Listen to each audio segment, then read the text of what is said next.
Gracias amigos por seguir en sintonía de Cine Libertad, y en nuestra entrevista de hoy nos acompaña el joven y talentoso cineasta Ángel Ricardo Risch, que a mi ver es una de las jóvenes promesas del cine salvadoreño. Ángel, bienvenido a Cine Libertad.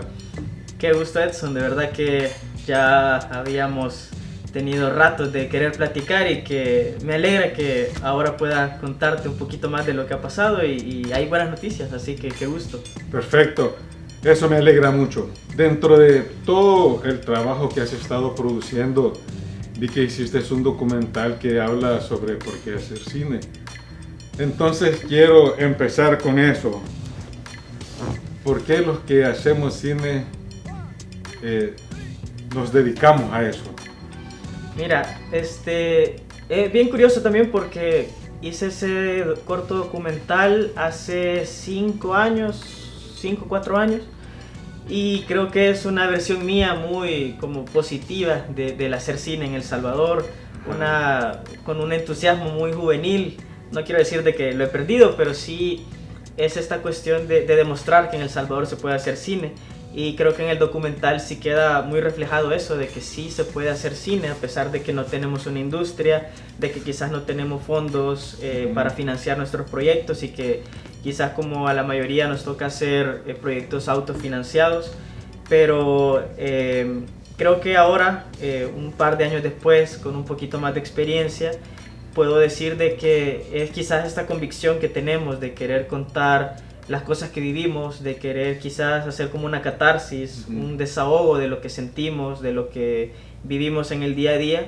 Y quizás no solamente esta cuestión de querer ser artista, de querer contar una historia, dar un mensaje, sino que es una necesidad, y tal como lo comentan algunos cineastas en el documental, es esa necesidad de transmitir algo, de nosotros como seres humanos querer expresar lo que sentimos. A veces sí, entiendo que por cuestiones de trabajo nosotros tenemos que contar historias que no nacen de nosotros, pues, como un documental institucional, como quizás hacer publicidad, pero quieras o no, el cineasta salvadoreño cuando hace cine está contando cosas que salen de su corazón, pues, de su vida. Y creo que me uno a eso, pues, y sale de mí el querer contar experiencias de vida, cosas que veo caminando, que de hecho es una de las últimas cosas que he desarrollado más, el caminar largos trayectos para encontrar historias y hablar de eso en lo que hago.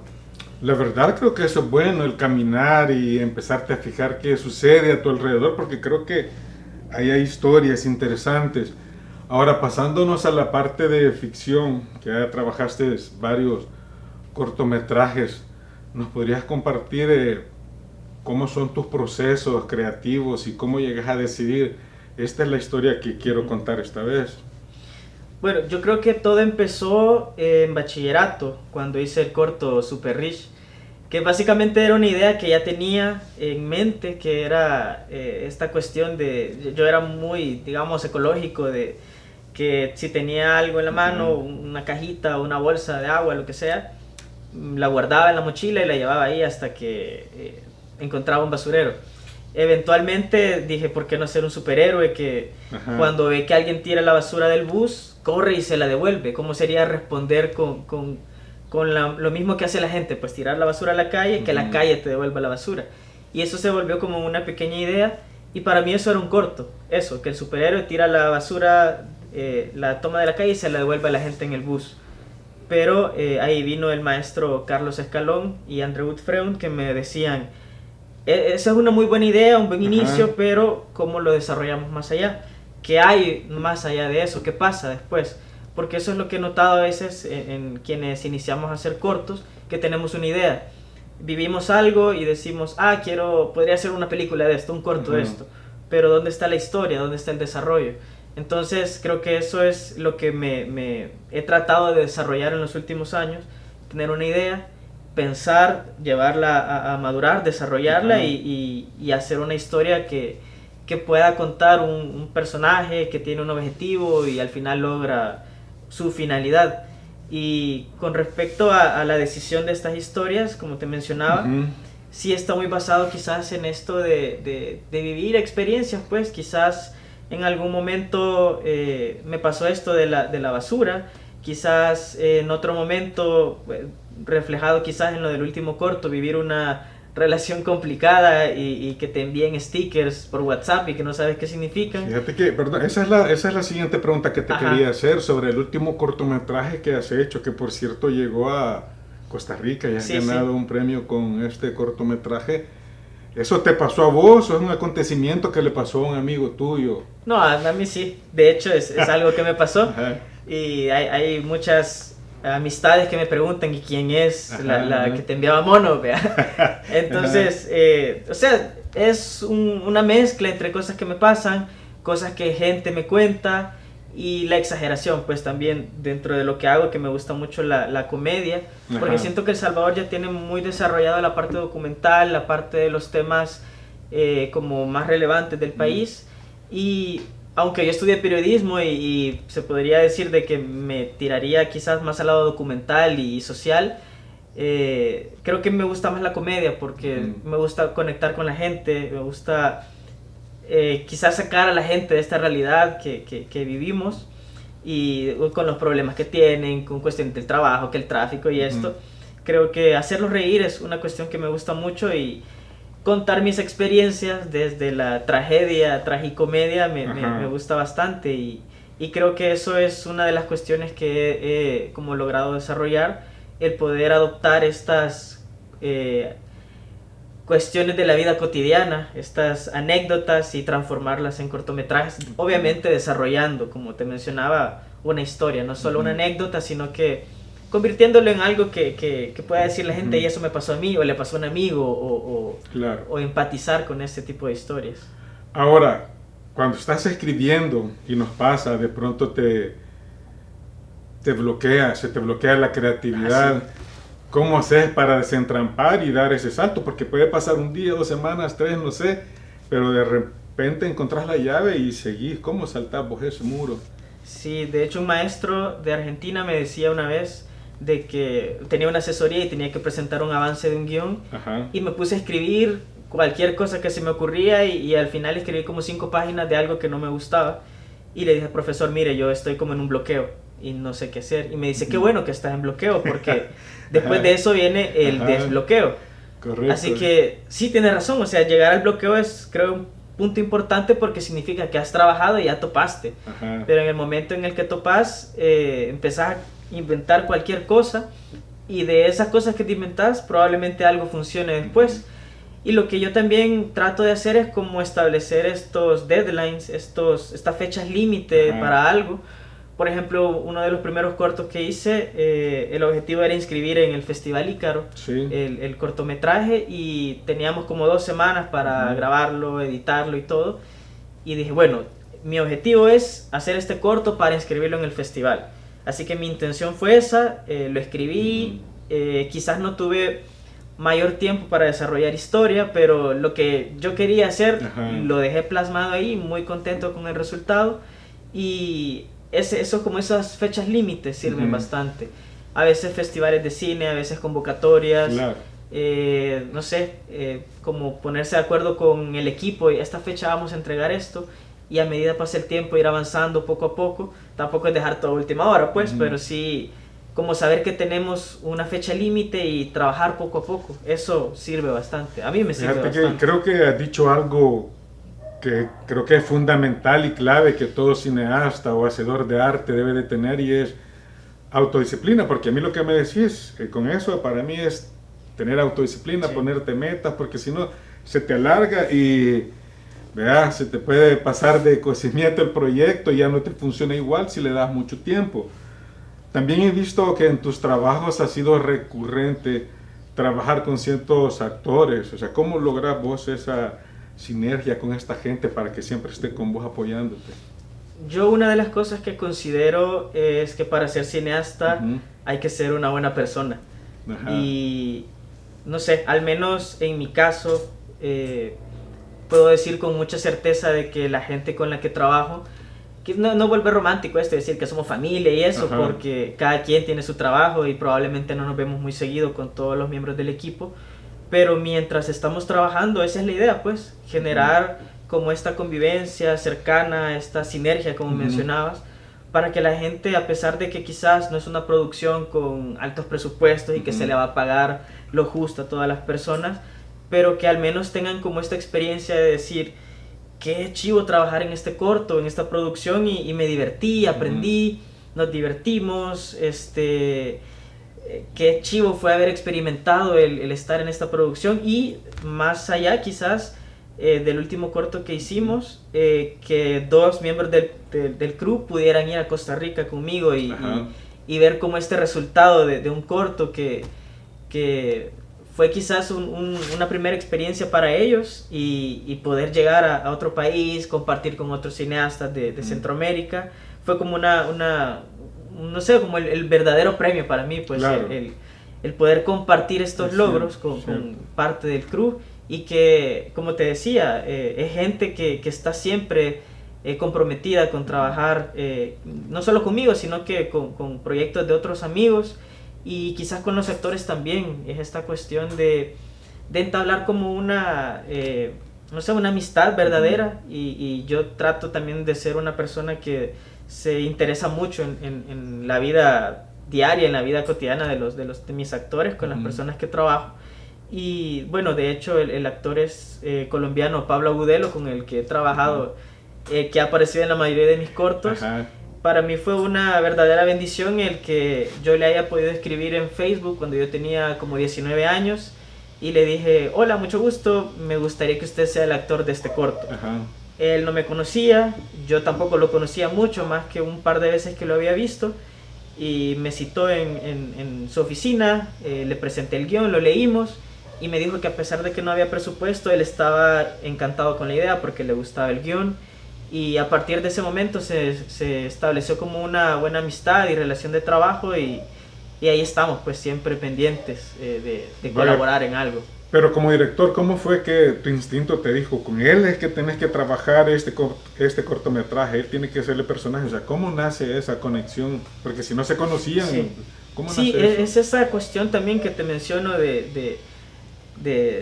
lo voy a poetizar un poco, del caminar y el observar, porque yo lo había visto en ciertos lugares a él, y habían ciertas características que veía en cuando él se expresaba, cuando quizás en esa ocasión estaba un poco, bueno, estaba alegre, pero después pasó algo y como que se frustró y estaba un poco molesto. Entonces, como ver ese espectro de emociones en él me hizo clic cuando vi la historia, y dije, este personaje, bueno, leyendo la historia veía al actor, lo viste a él lo veía a él, y trato siempre, pues, de que estoy escribiendo algo, visualizar al actor.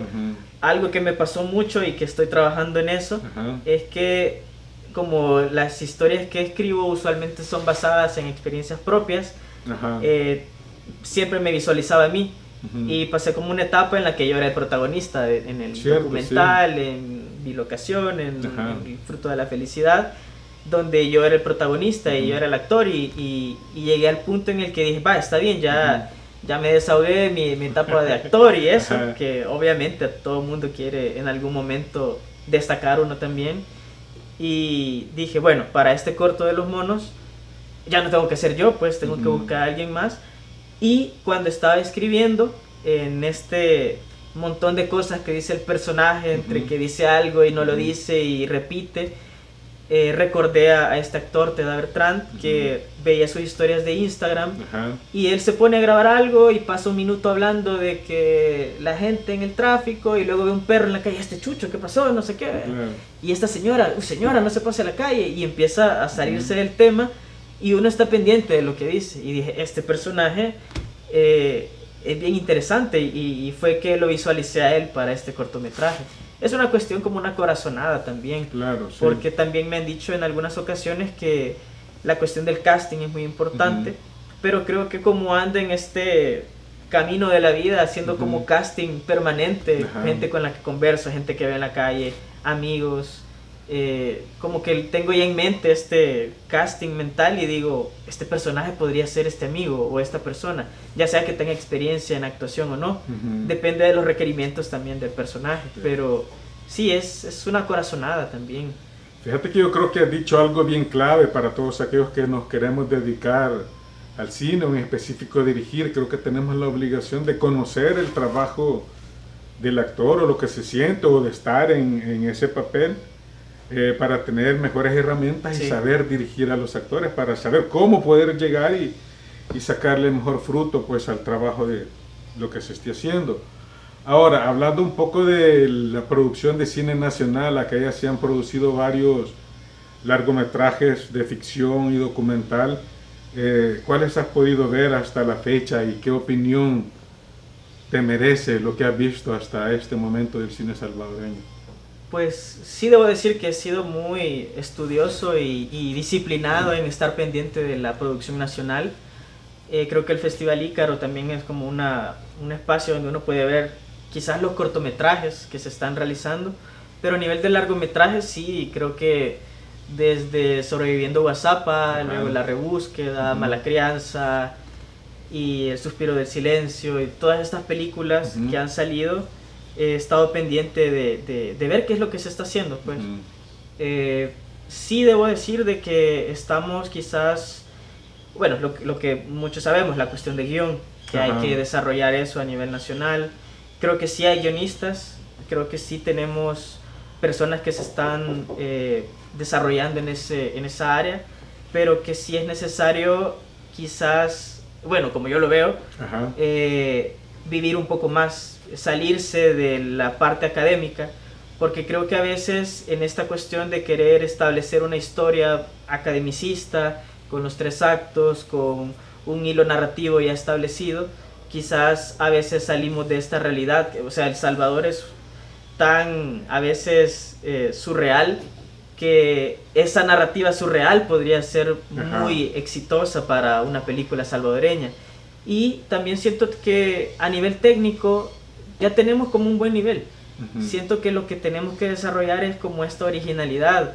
Y no sé, también siento que también hago como esta comparación como los músicos y en el cine, que muchos critican a cantantes actuales, que porque cantan feo, que porque la música es muy trillada o lo que sea, pero dentro de esa fealdad quizás, o lo que a nosotros, los académicos podrían decir que es feo o que no es bonito o correcto o bien hecho, está como la originalidad, que es lo que le gusta al público, y depende de tus objetivos. Pues en mi caso, que yo quiero hacer cosas para que agraden a un público, para que el público general lo pueda disfrutar, siento que es necesario que nos salgamos como de este canon académico de hacer todo correctamente, todo, que la mejor cámara, la mejor iluminación, que la mejor cuestión técnica, porque eso es el deber ser. O sea, la cuestión técnica, y lo podemos percibir en videos de YouTube, en TikTok, que hay millones y millones de vistas de gente que va con el celular caminando, gente grabando cuestiones en la calle, y la gente no le importa si está mal grabado, mal encuadrado, mal iluminado. La gente lo que disfruta es el contenido. Si está bien hecho, si está mal hecho, hay una originalidad. Y creo que eso es lo que tenemos que destacar en lo que hacemos en El Salvador, porque hay gente talentosísima que está haciendo cosas que no importa el equipo que tenga. Y yo creo que por ahí tenemos que ir bastante en lo próximo que se haga en el país. Perfecto. Ahora, ¿qué es lo que no te gusta del cine salvadoreño? ¿Qué crees que debemos mejorar? Yo creo que la percepción, la representación de la realidad salvadoreña. Porque siento que quizás lo que se ha hecho últimamente es desde un punto de vista muy específico, y quizás no es culpa de la gente que está haciendo cine, sino que debe ser la cantidad de voces que cuenten las distintas representaciones. Porque, por ejemplo, yo hice en mi tesis un análisis sobre los cortometrajes realizados durante la pandemia, y habían cortometrajes que reflejaban un estilo de vida muy positivo de la pandemia, que qué bien que estamos en casa, personas que vivían en edificios digamos muy elegantes y que se veían que tenían sus condiciones de vida resueltas, y por otro lado también estaba la gente que vivía la pandemia y que no tenía quizás recursos para poder alimentarse el día siguiente. Entonces eran dos puntos de vista muy distintos, pero que como en la misma cantidad se estaban presentando esos cortometrajes, había como una representatividad de ambos grupos o de los distintos grupos que había en El Salvador.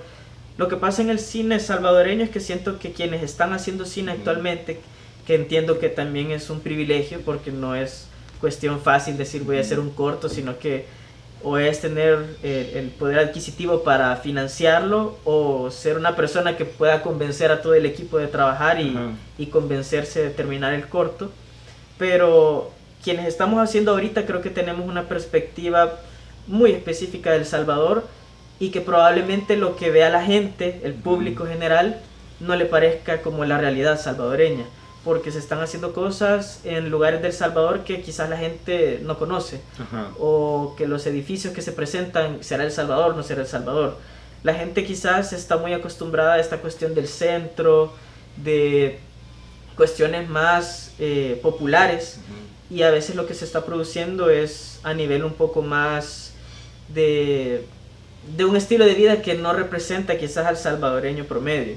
Entonces creo que de eso me sirve caminar también, pues. Claro. El conocer, ir aquí por la San Benito, ir allá por el Mercado Excuartel, por Fena de Sal, ir allá por el Boulevard Venezuela, conocer como todos los espacios y decir, esto es El Salvador, y así se podría representar El Salvador con estas personas. Hoy en la mañana vi un tipo caminando, pasándose la calle y se puso a bailar a media calle y miren qué raro, vea. Luego pasó, se cruzó otra calle y empezó a correr como que era Caperucita Roja. Y yo, qué raro, pero qué interesante este personaje, vea. Fíjate, yo creo que son escenas que nos da la vida.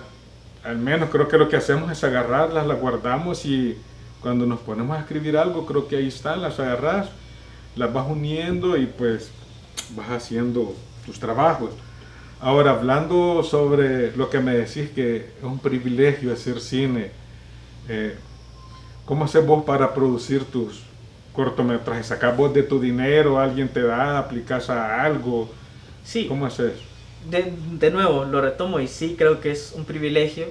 Y quizás en mi caso no es un privilegio económico porque tampoco es que tenga el gran presupuesto o dinero para financiar mis proyectos, pero sí he tenido como esta bendición, y lo digo y lo he mencionado siempre, que es el apoyo de mi familia, que desde que tengo 17 años ellos han creído en mi proyecto como algo serio, no como un hobby.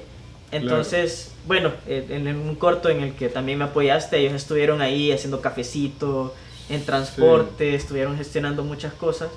Pero a partir de esa experiencia fue que dije, no, a partir de ahora sí quiero tomar yo la responsabilidad, y si hay que pagar transporte, ver cómo yo financio eso, pues. Y la verdad es que he tenido también ciertas oportunidades laborales, proyectos de publicidad, proyectos de ficción, y el ahorro, pues, el poder decir que mi familia me apoya todavía, en cuestión de vivo con ellos, pues. Entonces no tengo que pensar en pagar una casa, sino que ese dinero lo puedo ahorrar y ver cómo financio un corto o un proyecto, y tratar de remunerar al equipo de alguna forma, pues. Y más adelante, pues, también espero, ahorita dentro de mis proyectos, es sí aplicar una maestría para poder estudiar dirección de cine. Porque aunque creo que para hacer cine no es necesario realmente estudiar cine, porque se aprende cine en la calle, se aprende cine haciendo cine, sí siento que es importante también, es como un atajo, siento yo, el estudiar cine, porque muchas cosas que yo aprendí en edición o en dirección, que las aprendí en 5 años practicando y fallando, creo que en una escuela de cine también como que te dicen, mira, en lugar de hacer esto, hazlo así, y te ahorran el camino. Claro. Entonces también siento que es la forma de profesionalizarse más. Y también siento que si me quiero dedicar al cine, siento que también hay que proyectarse afuera. Porque sí, en El Salvador aún no tenemos una industria de cine desarrollada. Entonces, al menos la oportunidad que he tenido ahora de trabajar en Guatemala o en Costa Rica en algunos proyectos, sí me ha abierto como esa perspectiva de que hay que apuntar también afuera. Entonces, si me quiero dedicar a esto y quiero que esto sea como mi objetivo principal de vida, sí necesito y debo como que disciplinarme en eso, pues. Entonces, estoy ahorita con una amiga que le digo, mira, recordame lo de la maestría, lo de los documentos y esto, porque lo que pasa también de la disciplina es que como no hay nadie que te esté obligando o presionando a hacer ese proceso, uno no avanza, pues, como en el cine, como escribir un guión.